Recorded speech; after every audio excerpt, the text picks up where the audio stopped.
Hello, everyone. This is Dora Smith, and you're listening to Engineering the Future Workforce by Siemens.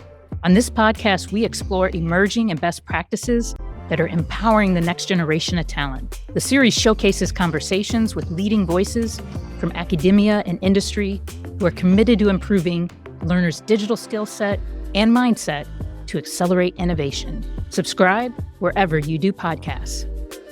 Adopting a growth mindset means being open to feedback and improvement, a crucial trait for both learners and professionals in today's STEM fields.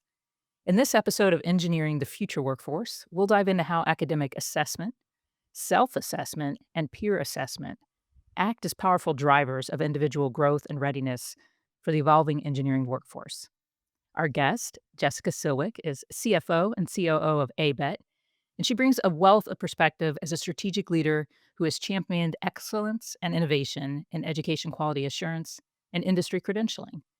Together, we'll explore how ABET is helping set new standards for assessment, continuous improvement, and skill validation, giving learners the feedback and opportunities they need to thrive. Jessica, welcome. Hi, thank you, Dora. It's my pleasure to be here today. Hey, so let's let our listeners get to know you a little bit. Can you share a little bit about your background? What got you here and fueled your passion to drive quality assurance and focus on STEM education? Yes, my pleasure to share. My background, I started as an accountant, and like every other graduated. You either go to a top four accounting firm or you go into corporate America. So I went into corporate America and made my way from a manufacturing company to a pharmaceutical company, and then I landed at an energy company. And while there, I got to work with STEM professionals very closely while at that energy company. And I realized I had this passion for STEM. And I thoroughly enjoyed working at that organization. I learned a lot. And then the opportunity for ABET came about. And it was one I pondered for about 6 months, um, realizing that I had did some self-reflection. And I realized that I am a purpose-driven individual, and I think I would make a fantastic purpose-driven professional as well. So I also believe that education is a catalyst and has the power to transform lives as well as communities and also a global society. So when the opportunity for ABET came about, did some reflection, found that it was the perfect fit for me. I've been at ABET now for about 18 years. Can't imagine doing anything else. I really believe in the power of education to grow and shape healthy communities and individuals. I've seen it happen personally, and it's just one of the great honors of my life is to be able to support an organization who is so focused on the students, on the learners, and on the professionals of tomorrow, and ensuring that everyone has access to quality education. I think it's interesting. We've had some similar backgrounds, and I call it an engineering adjacent career, right? I mean, once you kind of get a taste of this space and learn how the things we use every day are designed and built, it's just a career you want to stay close to and be passionate about. Mm. Well, that's you. Let's learn a little bit about ABET. So, for folks who really don't know, you guys have really been shaping some new pathways with digital credentials, and you really focus on this quality and accountability, personal growth.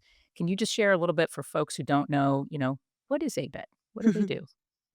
So, on paper and legally, ABET is a nonprofit, non-governmental, ISO 9001 certified quality assurance agency. Um, but who we really are is a Not on paper? network, not on paper, not on paper. So you can go to the state of New York and see our incorporation and who we are legally and what our purpose in life is too.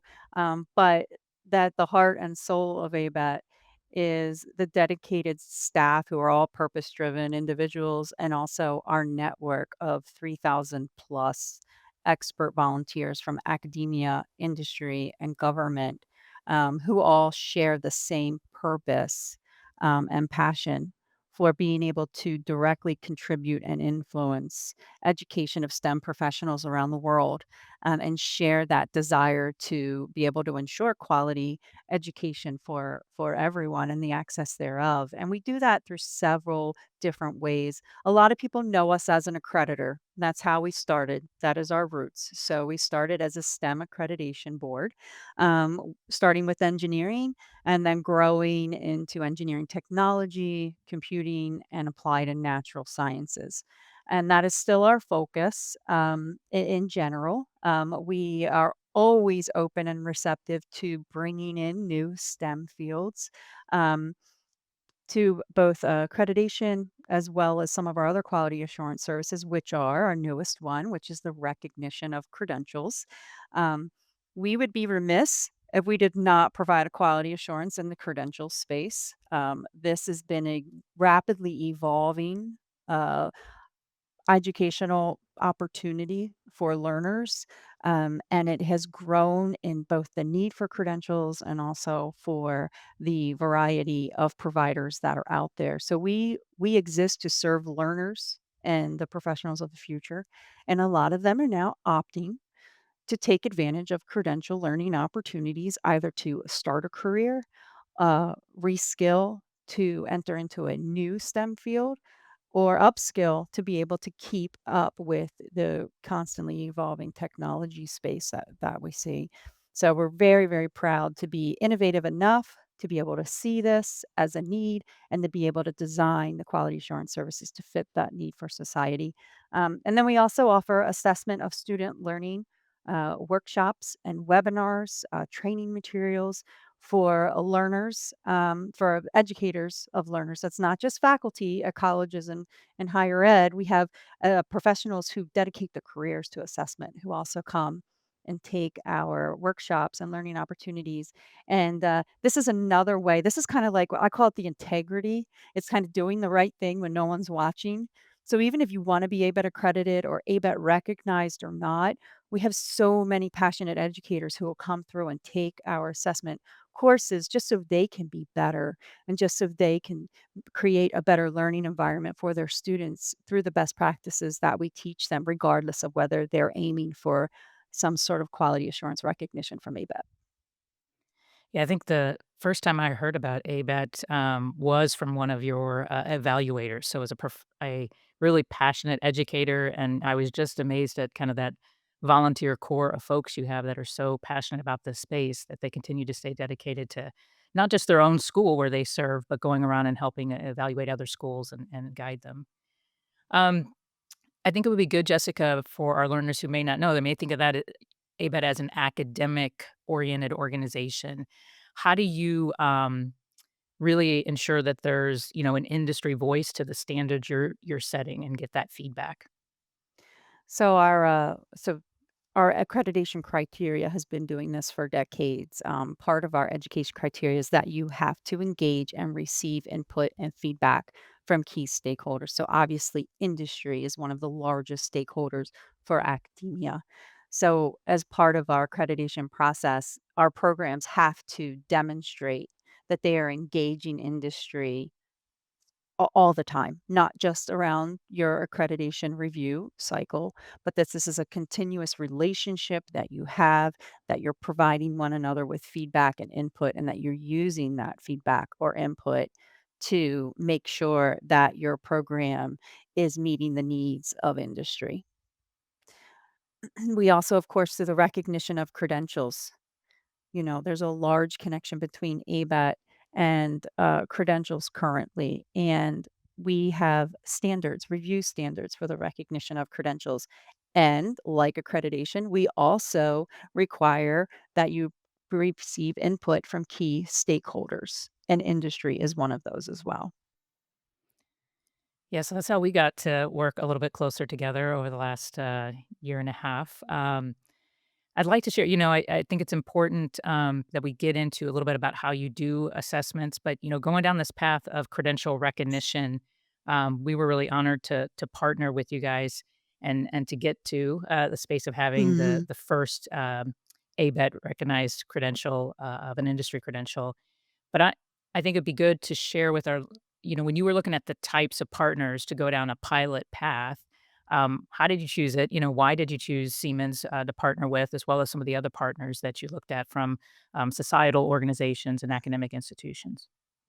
So first and foremost is always ABET's purpose. So the first thing that we did in looking for pilot partners was they they must share the same purpose as ABET. They must have illustrated and demonstrated a commitment to quality education, and they themselves must show a commitment to quality as well. So that was first and foremost. And if it meant that we had to have all pilot participants from industry or from professional member associations, then that's where we would have stopped because that was number one on our checkbox. Um, Next was if we were able to check that box and apply it to an industry participant, a participant representing academia, and a participant representing professional member associations, then that would have been our next area that we were looking for to ensure that we had representation from all of the key players who are currently in the credential field. So, obviously, when Siemens was the only industry partner that we engaged with the pilot, you were the first one that came to mind. We have a long history of working together and partnering, but on a global scale, to promote quality education and the importance thereof. So we've seen Siemens in these spaces doing the same work that we're doing to be able to recognize, encourage, and help build quality education systems around the world. Yeah, I think one of the things as we've partnered on this, we were so excited to see ABET go down the space because we've seen it as the Wild West of credentials. Um, but it isn't something you guys did overnight, right? You really were thoughtful and intentional about building this out. Is there anything else you want to share about, like, why you even went down this path and then kind of the time to get here? Yeah, so because of ABET's engagement with industry, we have our own industry advisory council. Currently, we have someone from Siemens sitting on that council, but I want to say close to 10 years ago, we had an industry Mm. advisory council member come to us and say, "Hey, ABET, we need you. We're not getting the same funnel of applicants from degreed programs. We are starting now to hire individuals from credentialed learning opportunities, and there's so many out there. We are having a hard time. Our talent acquisition teams are overwhelmed. Hiring managers are overwhelmed, as well as where do we send our employees when we need them to upskill or reskill? Um, we need you like today." So that was 10 years ago that we received that feedback in the form of a very well put out presentation that really outlined the needs and the why. So we knew we had to get in this space, but we have a reputation that we value, and we have true and tried processes in place. We are highly regarded, so we weren't going to do anything that was going to jeopardize our reputation or our quality standards. So we started with basic research and development, did our discovery work into the credential space itself, got to know that space extremely well, who was out there, what was a quality credential, what was not a quality credential. Made the decision to not step away too far from our core. So we were keeping focused on STEM, but a variety of STEM. So is it for STEM managers, like how to better communicate or, leadership skills, and then all the way to the very, very technical credentials as well. So we wanted to make sure that our recognition was capturing all of the credentials that were currently in the space and that were very important to STEM professional careers.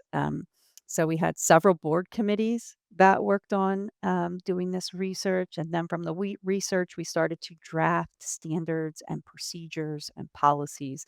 And then we tested them for the next 3 years plus. And then we ended up having 2 rounds of pilots. Of which Siemens did participate in. We received feedback from the participants of our pilots to make sure we were meeting their needs, to make sure that our standards made sense to both industry as well as academia. And we took all of that great feedback that we had, and now we are happy that we have a product that is worthy of ABET's gold standards and also worthy of the time and energy that the correct credential providers are going to put into being recognized. And we're ready to launch it this fall. That's fantastic. Yeah, I do remember, I think it was a couple different ABET symposiums where you were getting feedback. The committee was sharing the standards that were drafted, and it was a vigorous debate. So I'm glad to see you guys where you're at this point. But let's dive in, Jessica, and let's talk a little bit about just the whole process of assessment and really using assessment as a tool, to grow as a for growth mindset. This kind of continuous feedback loop, from both, I guess, academic assessment to that really self and peer assessment is really important, right, to growing a growth Mhm. mindset.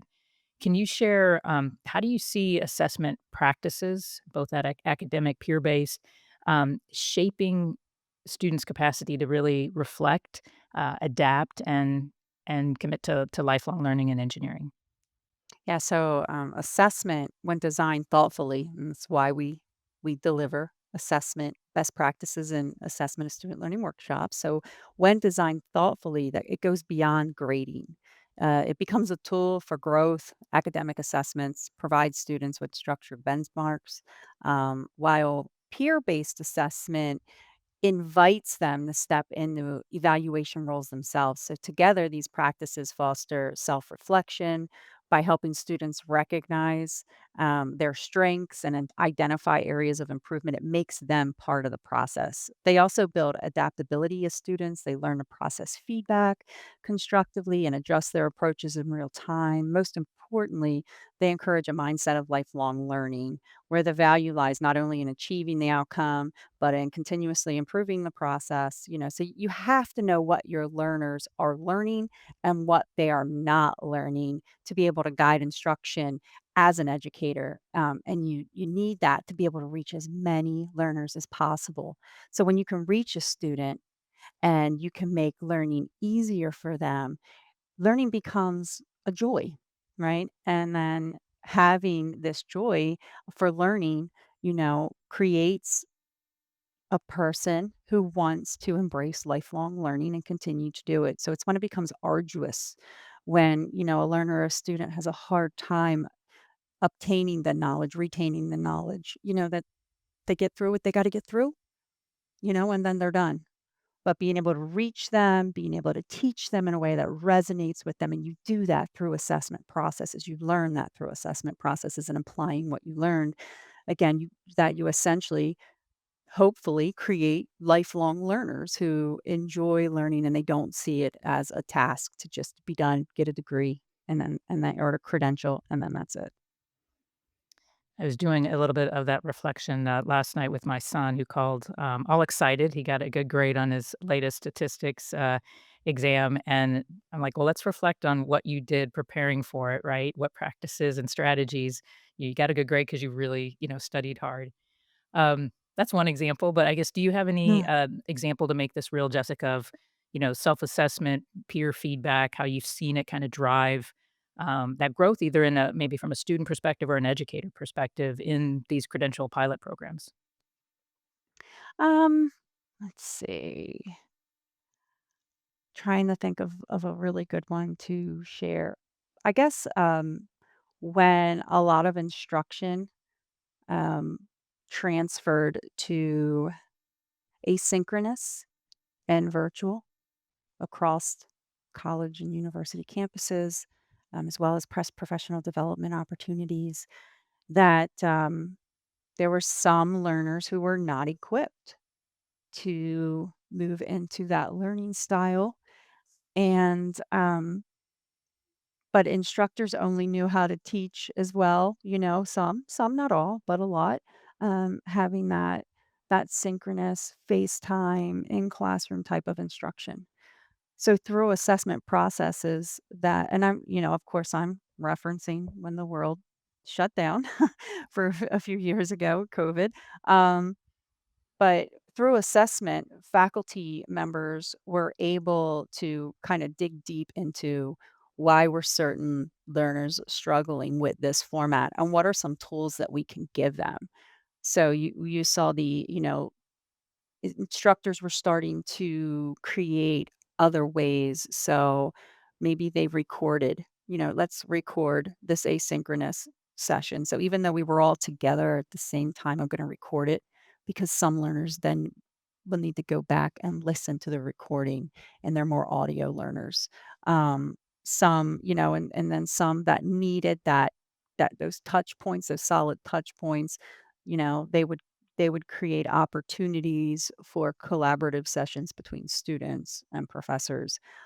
But you really need to know who you have in your classroom and what their needs are through assessment to then be able to create the tools necessary for them to learn. And we saw a lot of great innovative things coming from faculty and educators during this time as a result of really digging deep into what their learners needed to be successful during this challenging time. Yeah, I guess it really speaks to adaptability and, let's talk about that because I know, these are rigorous standards are very important, both for accreditation or credential recognition. But, with how fast the world's changing, you also need agility and kind of this ability to adapt and improve quickly in response to what's going on in the world or to feedback. So, how does ABET, build into the process, right, to have that adaptation and that continuous improvement, both for accreditation and credential recognition programs. Yeah, so at ABET, we design our processes to be dynamic rather than static. So beyond compliance checklists, we've embedded cycles of feedback and reflection in every stage of both recognition and accreditation. So programs or credential offers are expected to collect data, analyze outcomes, and demonstrate how they've acted on the evidence to improve. So it's not just that you're collecting data and you have it, show us how you're using it. So we also bring in peer reviewers, as we've mentioned, from academia and industry who can spot emerging trends and share best practices. So this combination ensures that providers aren't simply maintaining minimum standards, but are actively adapting, innovating, and continuously raising the bar to meet the evolving needs of learners and employers. So, if you had to break down, Jessica, someone starting, kind of brand new credential, what are the essential elements for ensuring a credential really delivers on that promise of quality and really industry relevance? So I'll say it again, and I think it starts with clearly defined learning outcomes that align with industry needs that can be assessed. So from there, robust assessment methods must validate that learners truly achieve these outcomes. Equally important is engaging industry stakeholders in the design and review process. So the credential reflects real workforce expectations. Finally, transparency is key, making the educational goals and the validation of attainment of knowledge from learners prior to earning a credential very transparent, builds trust for both learners and employers. So together these elements ensure the credential is not just a participatory certificate but a meaningful marker of quality and relevance.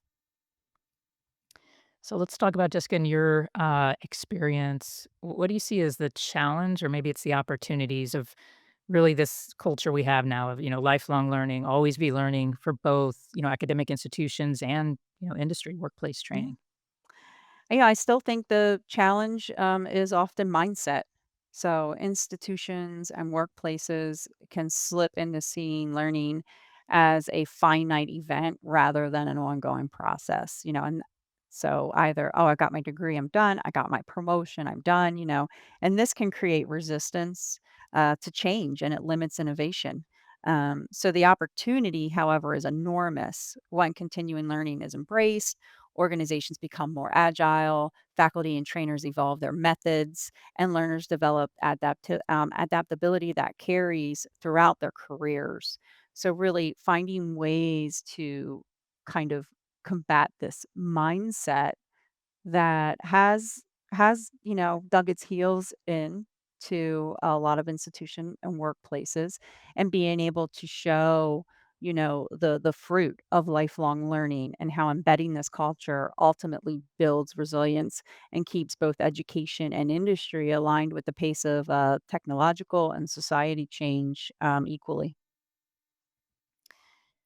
I guess a follow-up to that, Jessica, just thinking about how do you think the self and peer assessment tools really can prepare learners for that ongoing, and real-world continuous feedback found in, modern engineering teams and organizations? And I guess one thought on my mind is really, how we think in this day and age, right, of kinda AI as that co-pilot, can it be a part of that process? Oh, yes, absolutely. So, there's many tools that mirror the collaborative dynamics, STEM professionals encounter in the workplace. And AI is obviously a major tool right now. And there is a big push for professionals and students to obtain at least the basic skills of how to responsibly and effectively use AI, how to challenge the information that AI is providing. And I think, again, all of that happens, self assessment builds the habit of reflection and accountability. And peer assessment exposes learners to diverse perspectives and constructive critique. And I think, you know, working together to identify that there is this need to obtain new skills, to be able to stay relevant, to be able to be an asset, and through that working together, I think we all have that responsibility to kind of like encourage one another to seek out these opportunities without judgment, seeing it as, normalize this type of feedback and conversation as part of growth rather than judgment. And so that we're all supporting one another in this journey. We're all sharing the tools that are necessary to prepare us for, real world continuous feedback. And so I really think it starts with us as people and seeing that we are the greatest tool in encouraging all of us to constantly seek feedback and to constantly get better. And, for many, that's going to be credential opportunities or, the traditional route of going back to school, if you may. Yeah, as we think about, sharing and, really kind of open, the person, the people, let's talk a little bit about, really looking at equity and opportunity and your perspective on how, we can leverage this whole process, right, to open doors for a more diverse talent in STEM. What do you think is the role really of assessments and feedback systems in trying to provide, greater equity and inclusivity in engineering education? Yeah, so, when assessment is framed as a journey of growth rather than a single high stakes moment, it creates a space for all learners to succeed on their own timeline. And I believe, this approach recognizes different learning styles, backgrounds, and starting points with which helps level the playing field. So continuous feedback ensures that the students who may not excel immediately still have pathways to demonstrate progress and mastery. So in doing so, it fosters a more inclusive environment where every student feels their potential is valued and supported. And I think again, assessment of student learning allows you to drill down to what the students are learning. And over time, you're going to see patterns, right? So do more first gen students struggle in this way? Oh, students with this background or that background, they seem to be, needing more assistance here or there. Students from different communities, different cultures. And I think being able to assess what their needs are will allow you to meet those needs. And that creates a sense of belonging, of value, of opportunity. And I think that credentials is an excellent pathway for a non traditional learner or student to be able to create a trajectory for themselves, maybe their families, their community. So, um, maybe they're not set up to go into the traditional 2-year or 4-year degree program, but they want a technical job. They want a job that they have to be skilled to be able to obtain. They can go get a credential.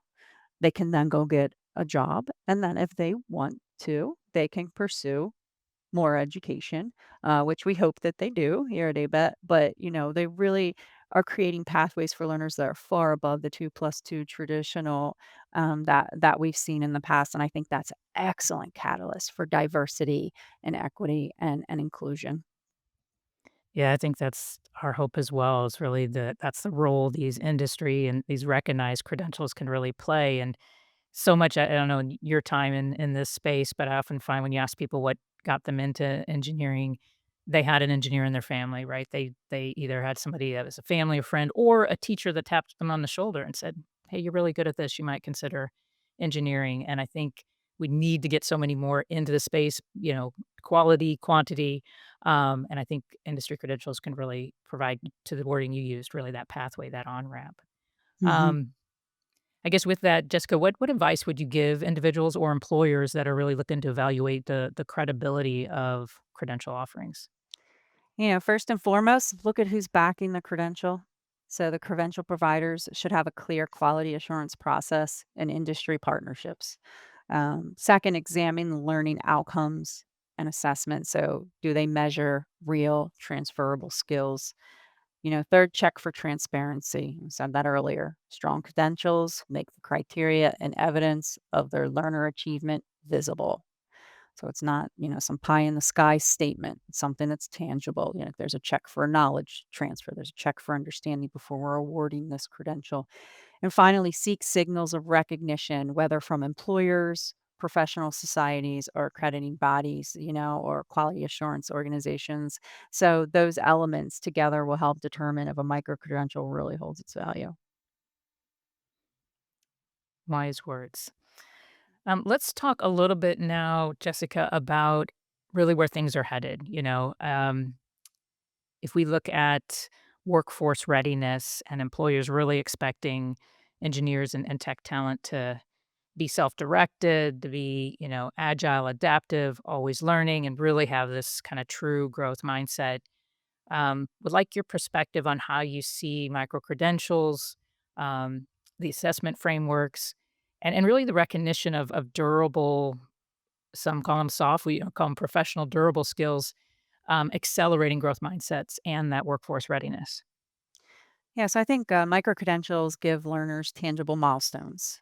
While assessment frameworks ensure those milestones are tied to real competencies. So when soft skills like communication, teamwork, adaptability, and are formally recognized, it validates their importance alongside the technical experience. And I know we call them soft skills, but they're essential skills. So together, these elements cultivate a growth mindset.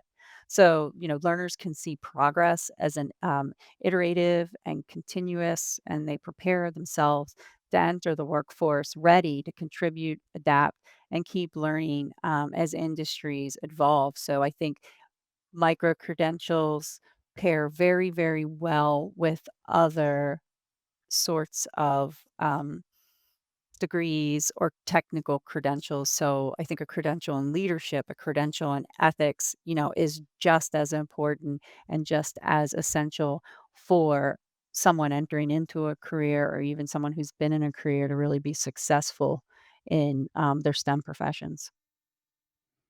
Yeah, it is something as we were getting feedback from our customers and partners, for what we were building into our credentials. If you gave them a selection of the technical skills and then the more professional, durable skills, and asked them to pick between them, they can't. Their feedback was you need both, and so we really focused on how do we weave these in as we're teaching the tech skills along the way. Um, you've probably seen a lot in your time, Jessica, at ABET and in this engineering space. Uh, Curious, maybe just some reflection on what, you've seen change and how do you envision where future degrees and training programs will go? Will we continue to see maybe this more modular, iterative approach? But what do you see happening? Yeah, I absolutely do see a more modular approach. I think the traditional one size fits all degree model is giving a way to more flexible pathways that reflect how people actually learn and work today. Modular structures allow learners to build skills in smaller, stackable units, where iterative approaches ensure that, programs or credential offers can adapt quickly to industry needs. So, in a feedback centric model keeps learners engaged in continuous improvement rather than focusing only on end results. So, together, I think these shifts make education more responsive, relevant, and aligned with demands of a rapidly changing workforce. And I think we're going to see more and more examples of these across campuses and colleges, universities around the world. And I think that, they're going to create a more well rounded professional. And I also think that having these bite-sized bits of educational opportunities is also going to encourage more professionals or people wanting to enter a profession to invest and take the time to gain the skill because it's not this 2 or 4 year commitment to be able to do that. So they're getting these small victories, they're feeling validated, and they're continuing to learn. And the world and industry benefits as a result of that because now we have more talent we all know that talent is needed right now. For sure. I guess as look back over this pilot time you've had, any lessons learned? Oh, yeah. So, we learned a few lessons. One of the lessons is we're on a learning curve ourselves to learn, and to stay on top of the evolving credential space, to be experts in this space, so that we can serve the highest level of quality assurance possible. But I think, one key lesson outside of that is that trust is built through transparency and feedback. Institutions of learning appreciate the structured process for continuous improvement. So do credential providers. So, I think continuing to see that learners value seeing their progress validated in real time, and that we are able to also deliver and encourage continue quality improvements through credential providers as a result of our recognition standards and process. I think that we see immediately the value that we're delivering in the recognition of credentials and the impact that that's having on employers, on learners, and the providers overall. So, I think overall the pilot showed us, that recognition is just not about validating a credential once, but about creating an ecosystem that supports ongoing quality and learner success. And we want to stay on top of that and we want to be the leaders in this area.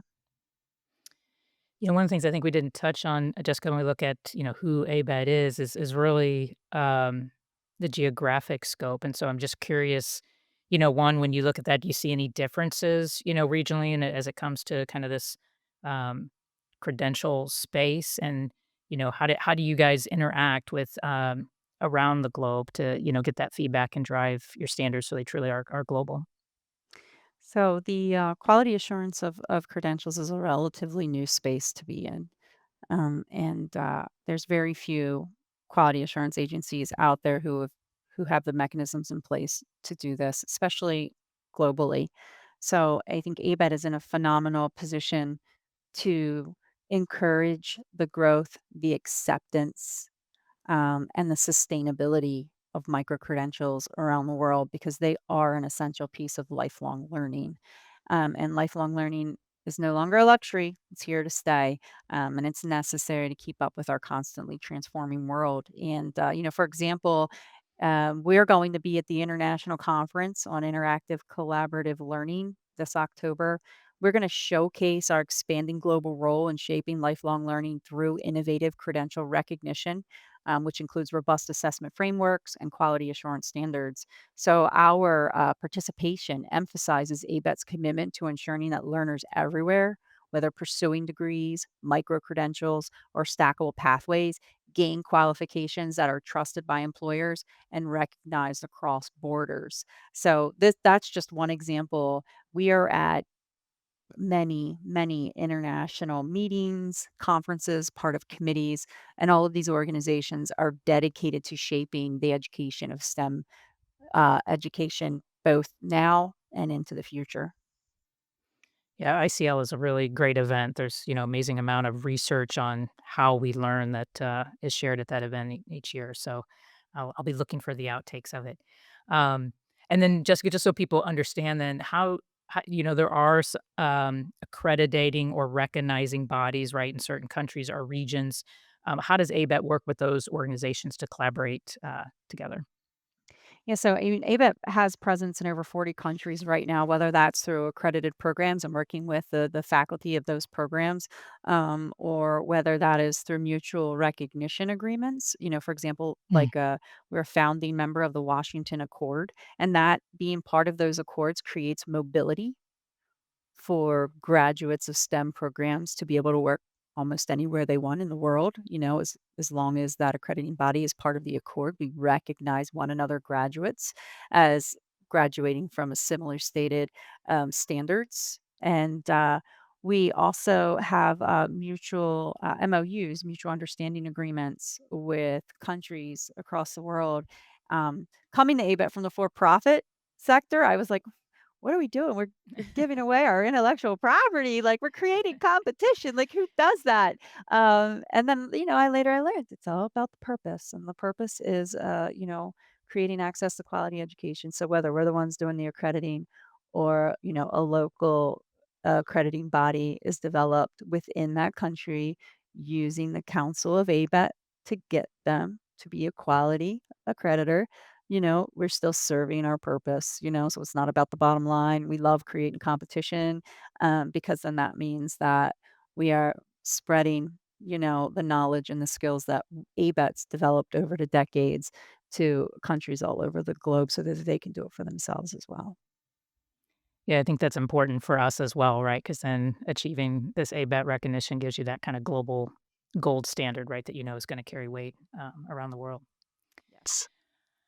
I guess let's wrap up things. Jessica, any last thoughts on your mind that you wanted to share or emphasize about this whole new world of recognized Mhm. credentials and just the classic accreditation you guys have always stood for? There are so many reasons why I'm so excited about this. And I love, love, love the fact that credentials are gaining popularity and acceptance as real learning opportunities, and that this is an opportunity for learners to be able to gain the skills that they need, whether they have the resources or not, to commit to a long term um, you know, education. And I think that through that, we are creating more critical thinkers, we're creating more doers, we're creating an extended pipeline of talent. We're tapping into talented individuals that may not have otherwise been tapped into. So I think credentials are a great way for society as a whole to improve itself and for people around the world to be able to enter in the professions that they may not have otherwise had access to without credentials. I also think it's helping, you know, all individuals who already have established careers as well more easily keep up the pace with technology and not fall behind and feel hopeless. So I think from a mental health standpoint, from societal impact, creating socioeconomic equality, and also just kind of meeting the needs of our society, credentials are key and they're necessary. And I look forward to seeing what the future brings for both ABET in this space, industry in this space, and learners and academia in this space. Well, thank you, Jessica. I mean, thank you for what you shared today, but thank you also for going down this journey with us. We've been honored to partner and learn from that process as well. So thank you for that, and thanks for sharing. How ABET and your own personal leadership, right, are shaping these higher standards and doing so though in a way that is dynamic and agile and really feedback driven. Your insights really remind us that continuous improvement is what fuels both our individual potential and the strength of our workforce. So, listeners, I encourage you to check the show notes for links to Jessica's profile and some resources that we'll be sharing on assessment, credentials, and growth mindset. And join us next time on Engineering the Future Workforce. Thanks for joining us for another episode of Engineering the Future Workforce. The show notes include links to any resources mentioned in today's show. If you're enjoying our podcast, please subscribe so you never miss an episode and leave us a 5-star review.